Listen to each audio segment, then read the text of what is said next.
What's up, everybody? I hope everyone had a great Thanksgiving break, and today I will be presenting my final speech to you. So let's get into it.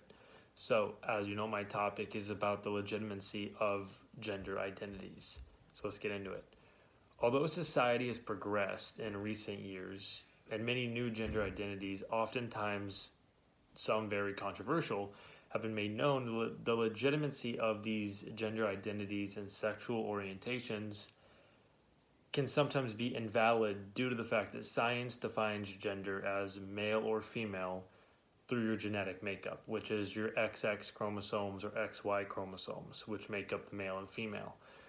Um, so over the past few years, this has been kind of brewing inside of me as I've witnessed the change and the acceptance of this matter throughout society. It's increased. I've noticed the increase in discussion of it as well when it comes to transgenders, gender identities, and much more sexual orientations. This has confused me because all my life I've only believed there to be two genders. That's how I was born. I was born a Catholic. I went to Catholic school, high school. I attended mass every Sunday with my family, and which fostered a strong faith with me. That's how I was brought up. So that through my upbringing and the environment and the people that I was surrounded by, I adopted the belief that there's only two genders. This topic is very important to me because my faith is important to me, and in the Bible, which is a key aspect of my life, which determines the faith of all Catholics, it stated that God made males and females. And that's it. So that's kind of religion already throws a rock at this topic. So seeing all of the ongoing change throughout the world is very odd and hard for me to digest, and sometimes it's even kind of difficult to talk about it to friends or families or classmates because it's kind of a touchy subject. My personal perspective, rooted in my faith, teaches me that it's sinful to have other gender identities outside of male or female. So there's arguments, and both sides can have arguments about this. Like, my argument can be science proves that there's only XX chromosomes and XY chromosomes, which are male and female. Science has proven that. So there's only two genders. And my arguments can also be that it says in the Bible that God made us in His image, and God, it's only man and woman. So there's that. But then the counter to that would be, oh, it's 2020. That's all old. That's in the past. The world is revolving and changing, and those beliefs are outdated. So that could be another argument. So let's begin. Why are people pushing for the acceptance of these orientation/identities, and what is the science behind it?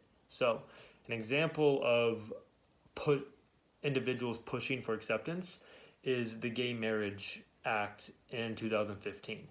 So, in June 2020, on June 26th, 2015, the Supreme Court issued a ruling that legalized the right for gay marriage in every state. That is an example of individuals pushing for acceptance. So over the last few decades, society has been under the spotlight for change and acceptance of these constant growing communities. The individuals a part of the progressive ideology communities are also starting to speak up more, make their voices more louder. So these communities of gender identities and sexual orientations, the people within these communities are starting to talk out more. They're using social media, all these platforms to make their voice amplified and get their voice out there to the public. And that's why you're hearing more about them. So what has the science taught us about this? So like I said earlier, science has taught us and proven that you have XX chromosomes, which are female, and you have XY chromosomes, which are male, and that's it. That's it. You only have those chromosomes. But science has found out that there's far more that goes on than just that. So the interaction between hormones developing in the brain cells are taught to be major bases of our sexual differences when it comes to a wide field of adult behaviors, such as sexual behavior. And that's a huge one, because your sexual behavior is why you identify as something other than a man or a woman, or something in between. So science has told us that even though you have XX chromosomes and XY chromosomes, hormones within your brain can communicate differently with brain cells that can cause, say, someone who has the XX chromosomes, which are female, can cause someone with those chromosomes to feel like they're a man inside, because their hormones within their brain are telling them that. And that is something that science has proven. So it really helps bring understanding to the transgender community and these communities that people want to learn more about. So what does religion have to say about this? Well, the Catholic Church is a tough one, because when it comes to gender identity and sexual orientation, like I said earlier, it's like no. Like they say God did not intend for us to change in this manner. God intended us to be man and woman, and that's it. That's it. And so an example of this is within the Bible is Genesis 1 verse 27. It says, "So God created man in his image. In the image of God he created him, man and female. He created them." And that's it. God says in Genesis that he only created male and female, and that's it. So that's a huge rock at the transgender and gender identity communities, because it's like, oh wow, God doesn't accept us. And that is something that they're also pushing for. They're pushing for the change in the Catholic Church's teachings and these rules and laws to give them a sense of like importance, like they are the same as us, males and females, and they have the same rights. Another verse is Deuteronomy 22, which touches on what seems to be, it literally seems like it's talking to transgenders. So here it is. It says, "A woman shall not wear a man's garment, nor a man shall wear a woman's cloak. For whoever does this is an abomination to the Lord your God." It literally sounds like it's talking to transgenders in that. And it's kind of, to me, it's a harsh verse, because it's like an abomination to your Lord, your God. And that's just and that's hard for me to digest, because to me, even like me as a Catholic, that's kind of sounds like, wow, it's a little hard. You know what I mean?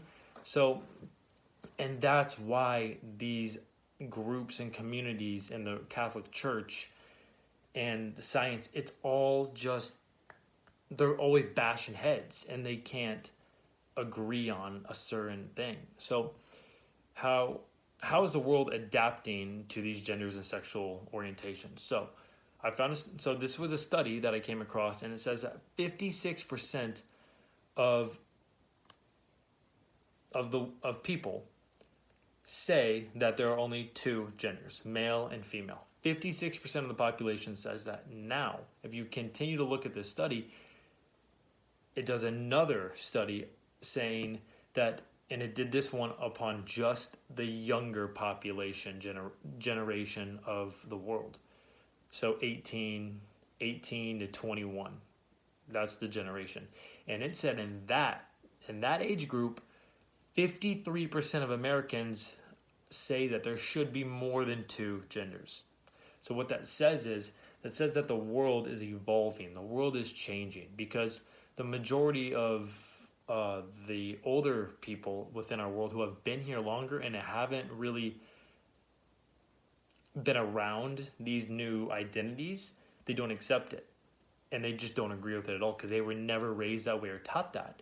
But our younger generation, like us, individuals our age, we've kind of grown up around it. We've been taught, we've learned about it. We've seen it firsthand. So we're more accepting. So I honestly believe in like 20, 30 years, when the older generation starts to drift off and our generation starts to populate the entire world, you're going to see the acceptance of these gender communities just skyrocket. Just skyrocket.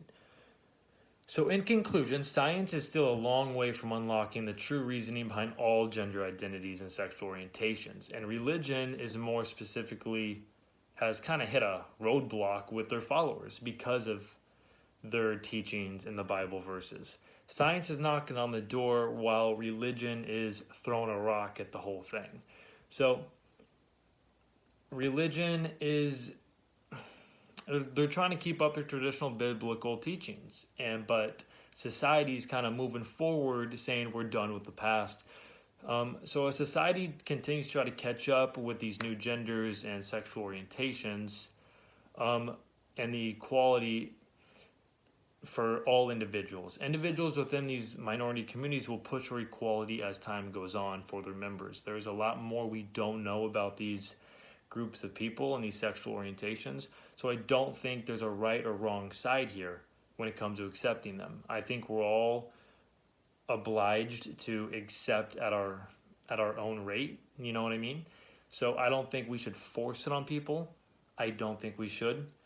People should be allowed to accept on their own terms. So thank you for listening, and I hope it was informative. Thank you.